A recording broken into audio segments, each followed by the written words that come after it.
Fidèles internautes de la Zéroise Congolaise Télévision, nous sommes bel et bien ici en Afrique du Sud. Aujourd'hui, nous sommes à l'église Push, une convention organisée par l'apôtre de l'église Push, l'apôtre Chico. Nous sommes ici à CFC Push Ministry pour une organisation de la convention qui a reçu un invité qui nous vient de Kinshasa, l'apôtre Moïse Kassongo. L'apôtre Moïse Kassongo, nous tous ici dans la Zéroise Congolaise, nous savons que l'apôtre Moïse Kassongo ayaka mingi awa pour l'instauration de l'église, ayaka mingi pour la consultation prophétique. En tout cas, cette fois-ci, apôtre Moïse Kassongo azali invité à CFC par rapport à la convention il y a 7 Days of Miracles. En tout cas, bisognon sont azali invité. Les lots ont pour la conférence de presse ezali tenue et puis organisée par l'église CFC Push à Nakati à Johannesburg. En tout cas, restez branchés, scotchés sur Zéroise Congolaise Télévision. Nyon Tokolanda, apôtre Moïse Kassongo, Awa. Pourquoi Lelo Azali invité Nakati Afrique du Sud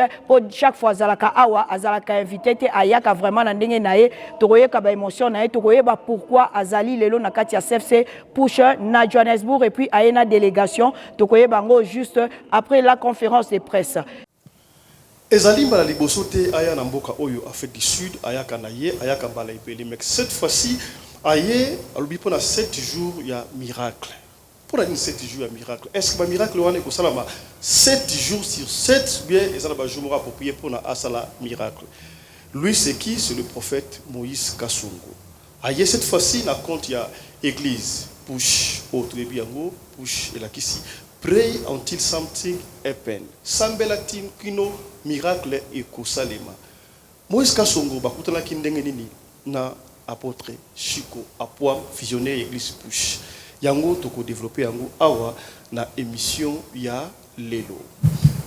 Mbote na bino bandeko balandi ya émission oyo to programme oyo to kutani partout ici ka bozali ozala na Kuala Lumpur, ozala na Italie, na Finlande, na Johannesburg, na Espagne ici ka poyo kolanda biso mbote na bino. To kutani awa pona kobeta masolo elongo na basali na Nzambe pour la milulu oyo ekosalema à partir du 21 kino na les mokoloyale 28 nazali ngai mokote na plateau oyo nazali accompagné na ba confrères na ba consoeurs que je vais devoir vous présenter avant tout entamer na sujet na biso ya lelo na gauche na ngai nazali na Mama Lina qui vient pour le compte ya Zaiko Télévision. Bonjour Lina.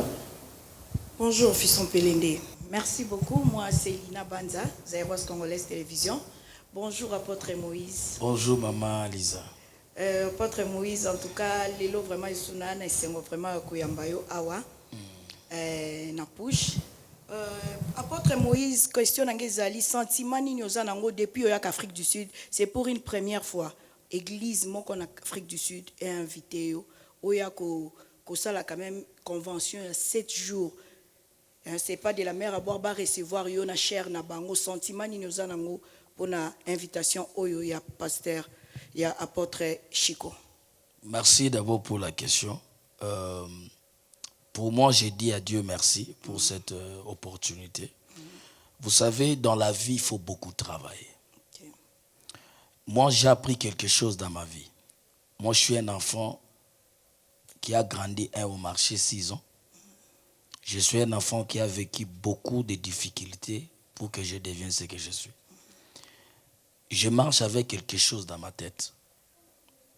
Ngana yoga rabatute. Mais na sala kaodza balobelinga na sala. Les gens peuvent insulter, les gens peuvent dire, les gens peuvent parler. Na kipakate, naza focus na musalo nzaba bengelinga. Et le travail que moi je fais, c'est ce travail qui a fait qu'aujourd'hui, Bishop Nenga Zawana a invité. Et puis, avant Naya, il y a aux États-Unis, à Tindelanga Mona Nemoro, député national na Kinshasa. Okay.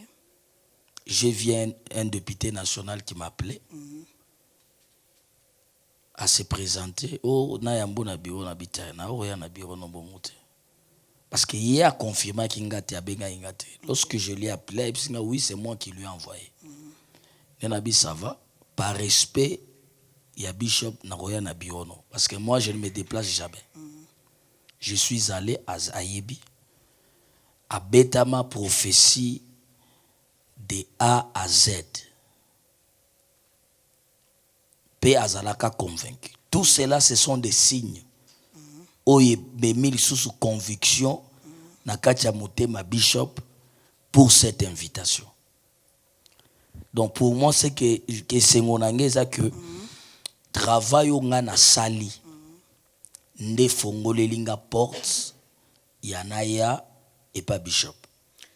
Merci apôtre Moïse Kasongo. Na otuna lisusu question mon apôtre Chico. Apôtre Chico, bonjour une fois de plus. Bonjour maman. Apôtre Chico, en tout cas, tout le monde a invité apôtre Moïse Kasongo, lelo na Afrique du Sud, na Johannesburg. Ezali parce que Monique église oyoyo au Fongola qui na Afrique du Sud, au Nzambatinda kyo lokola apostolat oya osala na Afrique du Sud, au Monique sans yo église comme ko chité. C'est pourquoi à partir des États-Unis, au moment qui première convention, il y a au Sala qui a invité apôtre Moïse, et à la Johannesburg au lieu qu'ils à les États-Unis, parce que si je ne me trompe pas, apôtre Moïse a été appelé les États-Unis.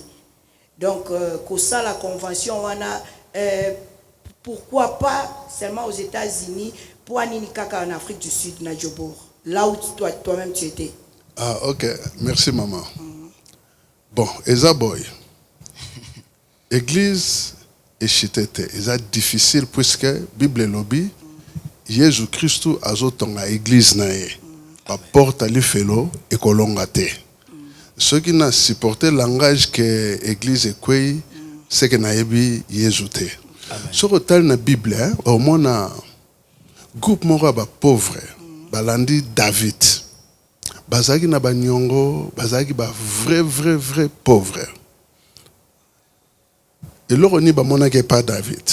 David, aboma lion, aboma Goliath, aboma ba ours. Babi, muto, so aza leader, mais biso to comme un métier. David, aza ina secret moko. Bible le dit très bien.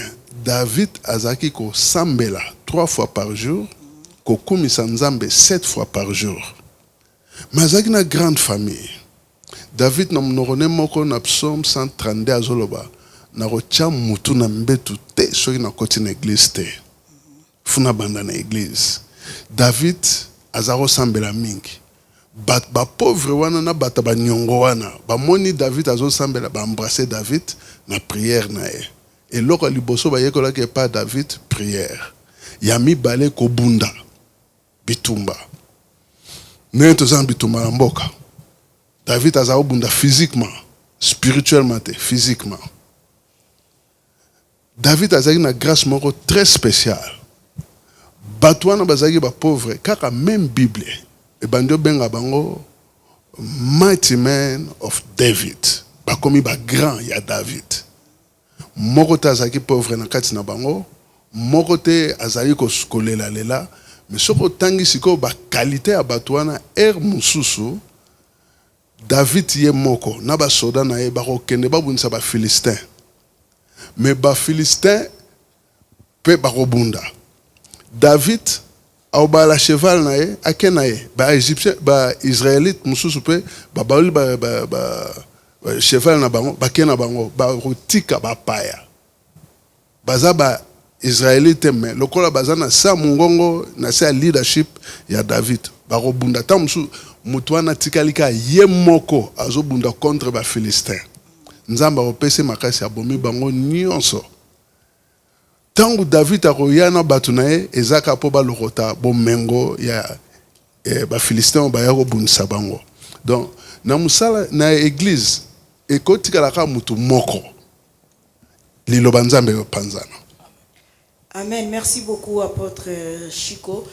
Nazaï na question sur apôtre Moïse mais natike le confrère nanga Erzoum à Loba. Merci. Yeah, merci beaucoup. Moi, c'est Arzumba, le journaliste qui va là. Il y a une question dans la liboso. Salut, la salle Nzambe, Papa Chico, na Papa Moïse. Salut. Question dans la liboso, Zali. Awa na église ya Papa na biso push CFC.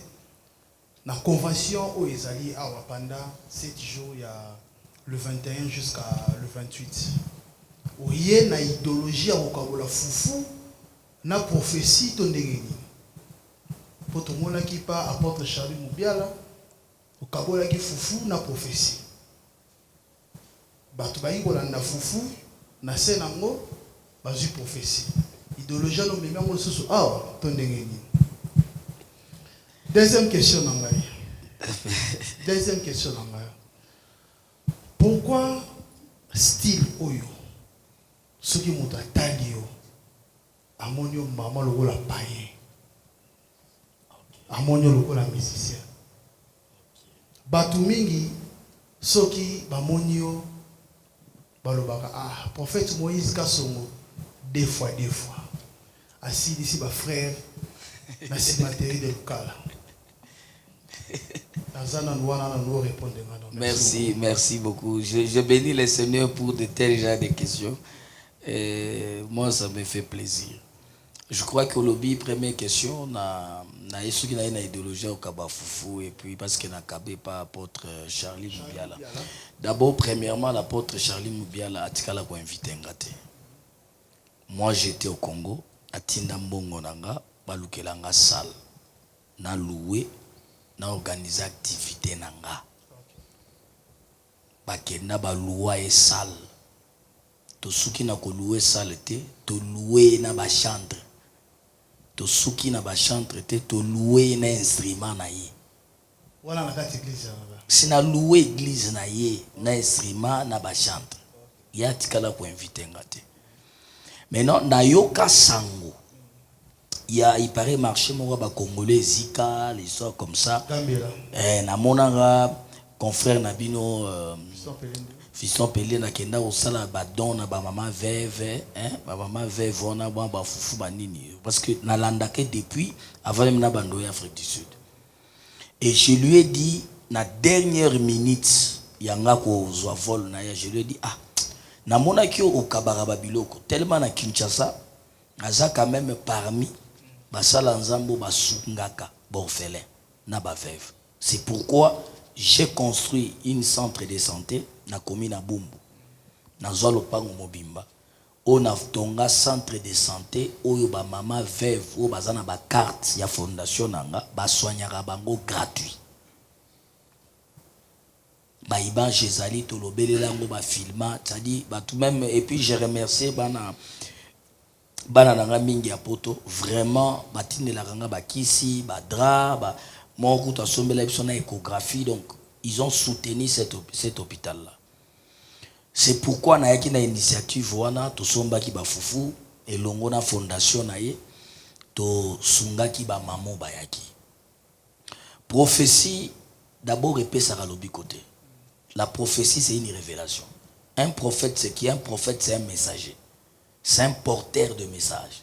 C'est-à-dire le message qu'il parle ne vient pas de lui, mais ça vient de Dieu. C'est-à-dire lorsque batu baye l'église, batouana bazana ba problème, bazana ba difficulté. Parce que moi j'ai toujours dit la Bible est limitée, mais l'esprit de Dieu n'est pas limité. Parce que ça peut être que bazolinga ba empoisonné yo, mais Bible est kolobelote. Mais l'esprit de Dieu peut te dire que biloko ba tchelo roli angote. Obengi mwana mukolo nda kulia mekiolia boye mama na gangi non ne mange pas mais kopeki c'est pourquoi biloko ezaki mine le Saint-Esprit. Donc l'esprit de Dieu est là pour nous révéler des choses qui sont cachées. C'est-à-dire la prophétie oyo monaki salamaki waneza muke ezamuke parce que Dieu parle chaque jour, Dieu nous révèle des choses, Dieu nous donne des précisions. Je crois c'est un peu ça. Donc, mais Nzamba se manifester. Ça c'est la première question on a à répondre. Deuxième question par rapport à si quelqu'un me voit directement, il va dire deux fois. D'abord Kolongola. Je te réponds. Vous savez aujourd'hui ce qui tue beaucoup de gens c'est l'hypocrisie. Sur qui n'a pas pays anglophone, vous allez voir un pasteur azana lox ya milai azote ya batu bazobika bazobongola mitema. Soki abiyema nde kokotsa batu lola, c'est que ba musulman il faut bakota lola. Bazala batu liboso. Soki abiyema ndeko kotisa bato lola. Je répète, c'est-à-dire ba musulman bazala bato liboso ba okende lola. Parce que soki tozongi na kati ya Bible, na nouvelle alliance au toza lelo, aucune place au Bible ezolobela biso lo lenge pasteur akolata na lo lenge pasteur akozala. Mais dans l'ancienne alliance, les Bibles nous montraient comment un serviteur de Dieu peut s'habiller, mais il y avait quel habillement dans temps. Vous comprenez? C'est-à-dire l'habillement elingi kolobate ke mutu wana aza na nzambe te. Parce qu'aujourd'hui, il y a des hypocrites. Laisse-moi te révéler quelque chose. Il y a de nos papas à Kinshasa que nous respectons beaucoup. Akata Kakovo, Azalaka propre, Alobaka. Jamais, peut-être, Toyoka est un défaut. Mais moi, je peux vous dire, il y a un père qui est aussi abandal comme moi. Il est trop reconnu. Et son église trop reconnue. Oya Benganga. A une invitation, première fois, dans la commune église, à un binga lobi, j'ai vu l'étoile, na mon étoile, beaucoup ezobima. Na landé l'étoile, j'ai vu que c'est. Église ensemble, église na. Non, non, je sais, je t'amène quelque part pour nous comprendre que habillement, il y a l'accès que Moutouazan ensemble, Bazan ensemble. Première Moutouabandi qui enseignait que Jésus-Christ, il utilisait, Abandi qui utilisait Bokoko. Bokoko na bango ya Israël. La première personne qui m'a dit ça, il me dit quoi? Tala prophète tel, tala mutu tel, tala boy, tala boy. Bango tout bazana kati kabal juif. Kabal juif eza qui cité eza qui ndokité batunde bazo comprendre te c'est la bande. Première mutu atangi singa chandelier lumière wana ndeli ko la kisanuka lumière marambo belé dans son bureau. Je lui ai dit papa que j'aille réfléchir, je vais venir. Mais un papa sérieux qui oyo koko ndimate que c'est lui qui peut faire ça. Mais tala ndenge ya lata kandenga kataka suki. Parce que vous m'écoutez nga mutu naza boye. Mais naza nanga na kabal juif te que na mena memela bino hypocrisie habillement moko boye pour vous montrer que naza na nzambe au contraire naza na nzambe te. L'habillement ne démontre pas que quelqu'un a Dieu. Parce que dans le temps au monde que nzamba keli mindela keli biso bato mwindo oko remarquer que ba mindele basuki na bango bakata kate omona mundele suki ne bilayi atelemi na te isango malamu na batatouage kutu oso comprendre c'est-à-dire tout ça c'est rien. Moi je connais un homme de Dieu qui craint Dieu. Il était venu du Canada mais amelakane whisky amelaka whisky jour da tout d'abino non mais c'est vous qui dites que c'est un péché mais chez moi c'est pas un péché parce que na mboka na uti malilo to vivaka et sous la jarabie sans autres. Est-ce que vous comprenez? Non, non, écoute, je vous dis ce qu'il lui m'a dit. Vous savez, il y a un secret dans le ministère. Le secret du ministère, c'est la vie de sanctification. La vérité, crainte de Dieu, des forces combattre le ministère. Ce n'est pas l'habillement, ce n'est pas le coiffure. Nous sommes au Katarasu qui se décorer kaka. On se décorer, on même peu moi bien, tout ça. Mais c'est ça. Ils ont l'obéla telo komorote na bonzambe. Parce que bonzambe za molimo. Bilambe za bonzambe te. Obi mutasala bilabo. Batu basala ka baga ba oro tout ça ba biloro tozola ta ba bilamba ba soule. Be baza ba rose chrétien ba to ba science occulte. Ba téléphone tozo salela. Obi façon basala. Mais comme la Bible dit, tout est sanctifié. C'est-à-dire, un homme de Dieu, quand tu touches quelque chose, ça devient sanctifié. Ou utiliser un impact spirituel et à sorcellerie. Vous comprenez? Je ne sais pas s'il y a la troisième question.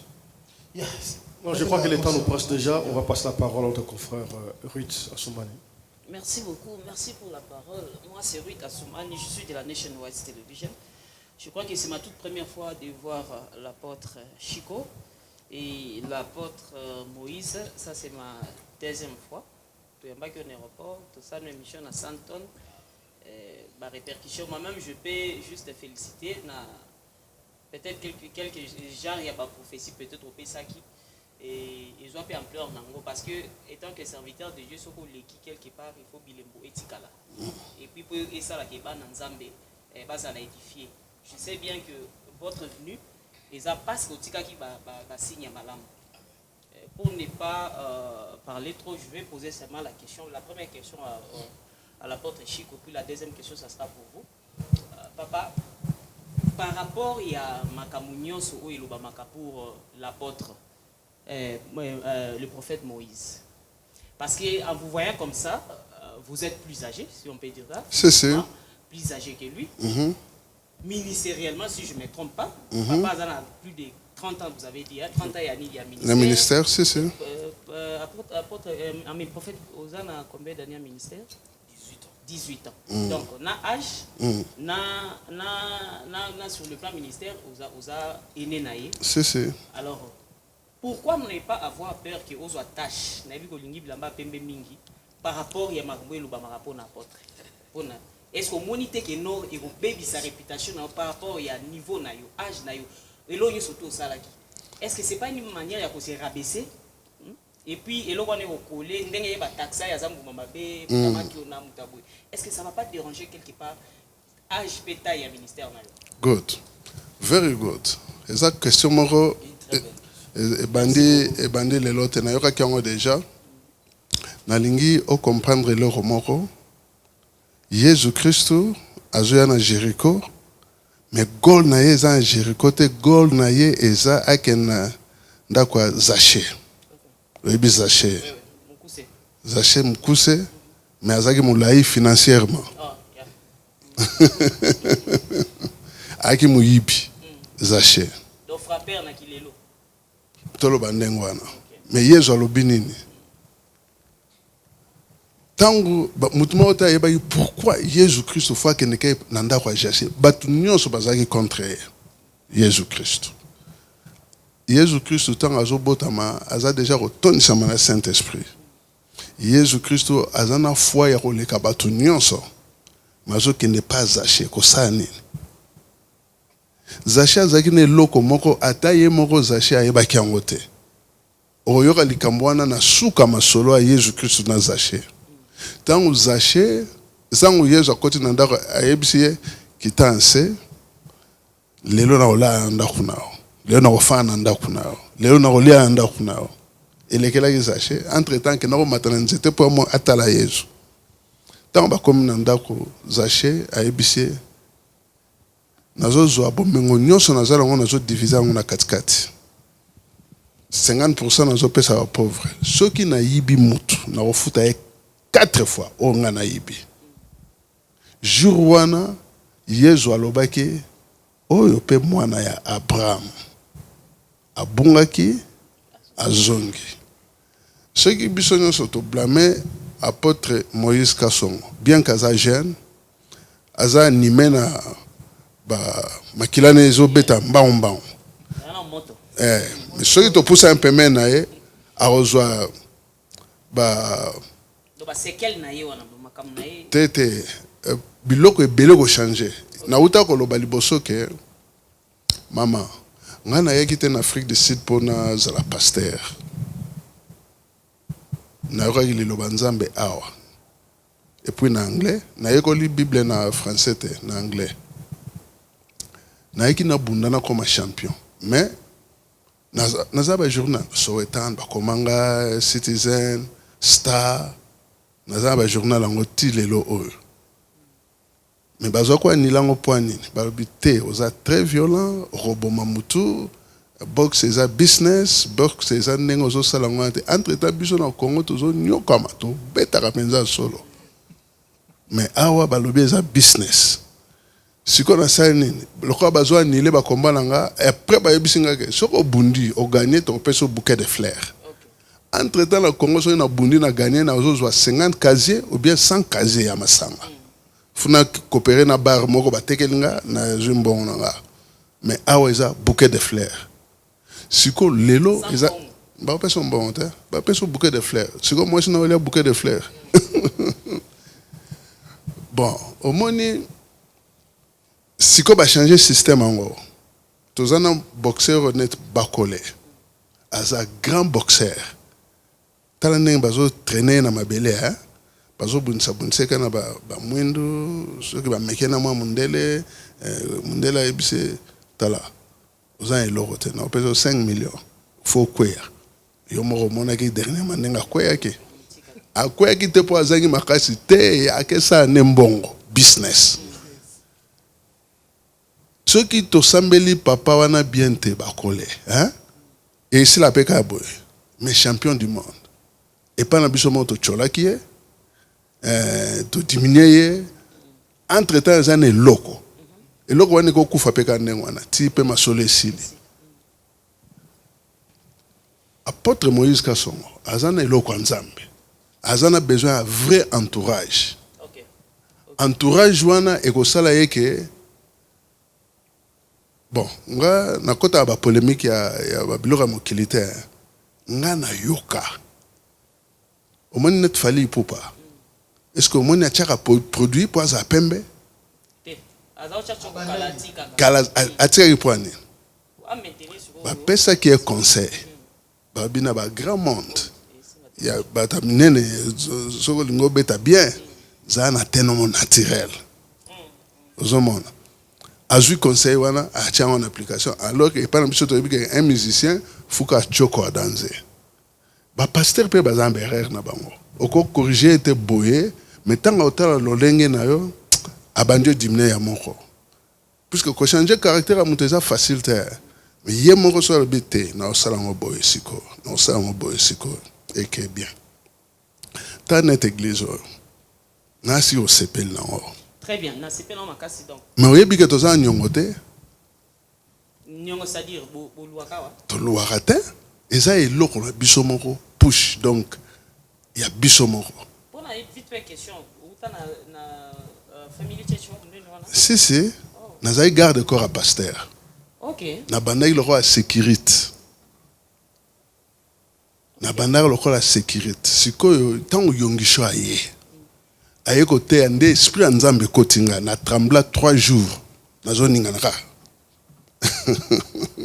so nazo lo bambu nazo ninga naka ngamoko na koma y concerner nga bielo ni no lisusu ba passer na bi ba bon ba faster siko nazo ninga na poani 3 jours. OK nazo le ka délivrance na le ka ba délivrance belé délivrance esprit à Kanda délivrance esprit à Bitumba délivrance à Lolendo babiloko wana nyonso ko ya jour moko te puisque aucun milieu moko okuti batu baza tout droit o rechanger na o changer na place nazaro sala et pas tant que sécurité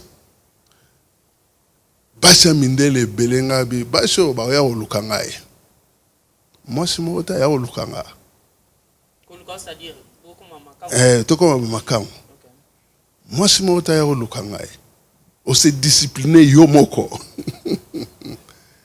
après ba mama mikolo mindele wana ba bandio loba yaka sambela kana biso na bandio yekola liboso prière et pas ba mama mikolo wana ba intercesseur ya église ba mama mindele wana bon bazaki na ba histoire rebelle puisque bana bango bazaki ba militaire soki bana bango bakeki kopunda bitumba bango bazo sambela bango ti bana bango bazonga comment ba intercesseur église wana de place na bandio yekola penza prière. De toutes les façons, caractère au ngana ke na okuta na église family church. Ceux qui nazaika na bandeko na biso ba congolais ndeti lelo nazaka maître Chiko. Maître Chiko. Mutumo linga aza intéressé te Alexandra Bonzambe a solo. Et puis na linga sala style kaka ya ba congolais. Mais oyo eza style place na ucho yekola.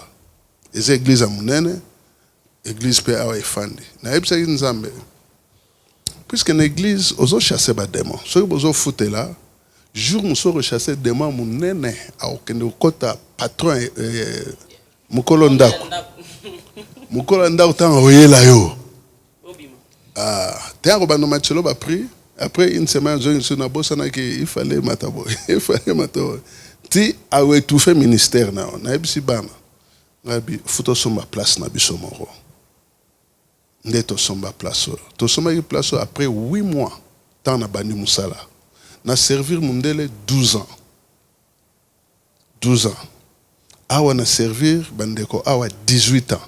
Ndeto koksi 30 ans. Toza Jamais. D'ailleurs, nous avons bien na batu na yebsaki batu kolanda te puisque na omene yo vidir butikala awa. Bamsu batikala bamsu bayaki puisque l'église au matao kita ozaka ba fanatique na ba Holanda yo bamsu bayaki na ngai mais ata 70% bazonga na bango. Ba o batikalaki na tongi bango puisque style tozala ngo kuna mundele eza mama na webso vérité moko hein. So kanisi yo za mutu mwinu mundele ka ndima yo eza très difficile. Siko mundela ko ndima yo so ka bani mona ba preuve palpable. Ndenge na moni ba ministère à prophétie na ba signe de merveille papa zo sala na ba discipliné ba zo sala. En bref, papa, si une question, avant qu'il a posé question sur pas apôtre. OK. Oui, je sais. Papa a répondre parce qu'il y a communauté et qu'on colle au thé image. OK. Alors, na taille na histoire un peu bétuana. Bon. Ça va pas déranger votre ministère. Na web so vérité moko. Banglais balobara I don't care. OK. Puisque sur le lobby I'm afraid au comme un problème. Bat baloba kaka babenganga musicien combien de fois bat baya awa en église na olinga kutu nzambe ka osalisa biso papa moko aloka mwana alingali ya mwana e nga yebise mwana yo aza serviteur anandako lokolo ozo attaquer ngai so osali une semaine lo banzambo to sambela aza nzambe te bazonga 3 jours papa na kufi ezaki papa na mama bali ya mwana wana mwana ngo aza tilelo maza impe déranger na nzoto na ye mama pe alandi mwana yebisanga bonde ni bazokufa nazobika kate ngabi ngana biksa mutu te nzame mutabiksa na ebite place neza total mais ko ya papa na asir. Merci beaucoup, papa. Apôtre Moïse Kassongo. Papa, merci. Bien habillé. Félicitations. Merci. Bisous, tout dans la idéologie, tout ça porte pas jeune. Au lati kitoko bien sapé, bien parfumé. Donc, tout ça, l'ensemble, il y a chemise à miner n'était, l'oua, beaucoup à l'oupango, mais l'ensemble, il y a propriété. Parce que l'ensemble, la biso, a dans l'image, bien. Alors, question dans les aboués. Boni, na denile, sokangamina denile. Natala qui. Émission d'un collègue Nabiso Franck Stemaï, vous avez ça récemment, je crois. Franck Stemaï et Africa Info. Oui. Les Camerounais n'ont dénilé. Batouabi, aux autres games, les amis, aux autres succès, c'est ma dénilé. Aux autres qui ont été à paiement. Pour ma Camerounais, aux autres contrées, kaka ma Camerounais. Pourquoi ça? Question sur ça. Bon, vite fait, Nangi au éclairci par rapport à pasteur parce que vous avez un pasteur. Est-ce que question sur ça? Il y a question moi je crois que ça c'est la dernière question, on va finir déjà. Moi qu'on aurait pu on va arrêter. Il y a question monsieur Zali Olanda qui m'a envoyé qui a pasteur Marcelo. Écoutez, on n'a plus le temps. À répondre à moi qu'on et puis on va arrêter. Oui, ndé nazoli na lobia ngonyo so. Na loba comme ça à répondre na comme ça je vais laisser la parole. Apport na on a comme pasteur Marcelo parce qu'il est touché par pasteur Binonyo so na maman la biso atikaki ndé to moni ba polémique et salemaki. Merci beaucoup. Merci. D'abord, merci d'abord na ba question no soutenu pe bishop. Na zoli ngoko toucher moi le mukie na question tuna ki bishop ya que ce qui ngana ko taché était. Avant ngana yawa, il y a quelqu'un qui m'a appelé pour me dire na zui vision ya mabe ponayo. Na bi vision ndenge nini. Abi me muto ya bengi yo yenda ya kopesa apôtre Léopold Mutombokisi. Oh. Parce que série apôtre Léopold Mutomboza na 7e rue. Landa na 7e rue ayebana kina no mingite. Après bishop Konyata wana kobima na ye atombwami. Abi yo poke kuna ba peso kisi na bolelo vision mabe na moni obeli liboma. Je me suis dit mais papa ya bengi singa atikali obetelanga lisolo akisite. Bon comme ça na kedena nous ce qui dit solo ngo ebandi pelemba zali aokimisanga. Ozo c'est pour dire que c'est-à-dire batu baloba kaka. Si. Mais bisoto salela nzambe. Amen. Problème ya Denis Lesi Saint-Père. Aza papa, aza né ya musika. Moi je peux pas resala néfaste. Mais s'il y a quelque chose oyo abimi libanda oyo ekokopengwisa bana nzambe ekozala mabe te na recadrer. Non, mais je ne peux pas dire ça ici, c'est beaucoup. Wana c'est au salé Micho Yambinga, on va en parler en profondeur. Mais dis-moi, Saint-Père, auto reconnaître malgré les défauts naïe, mais c'est un grand leader qu'on doit beaucoup de respect. Merci. Merci beaucoup. Voilà. Mesdames, Messieurs, c'est par ici qu'on va s'arrêter. Le temps nous presse, la régime fait signe. Un grand merci pour l'apôtre Moïse Kassongo. Un grand merci pour l'apôtre Chico Apouam. On ne peut jamais finir cette émission sans pour autant remercier nos confrères. Merci à toi, Lina. Merci à Mamou. Merci. J'allais dire quelque chose à l'apôtre Chico. Non, en tout cas, non, la régie. Non, merci Zumbayo et merci à toi, Ruth. Merci. La régie me fait signe. Est-ce qu'on peut continuer ou bien c'est fini? On donne 5 minutes, allez-y. 5 minutes. En fait, je voulais dire merci à l'apôtre Chico pour tout ce que vous avez fait. Merci, maman. Dans l'église corps du Christ. En fait, merci aussi parce que, en dépit de votre richesse, de votre fortune, mais vous avez quand même pu garder votre belle taille.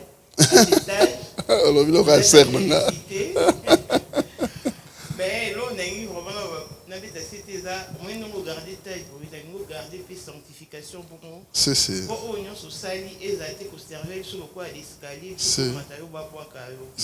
préférait vraiment nous garder. Mais comment quand vous êtes un homme simple, humble et tout. Donc, au demeurer pour atteindre le dernier jour, tout le monde peut hériter dessus. Nazara, champion boxe. Très bien. Pas fiston, il y a pas un système à outil qui là-bas, logo. Pasteur, héritage. T'es à Bongotin, Nzambe fa lobat. Les attaques au moins moi, on a opé à moi, si tu as mobile à commune. T'es zana ibselo mo maman. Na souhaité za la bongo. Ce Nzamba lobby. Est-ce que Joshua, azaki mwana Moïse?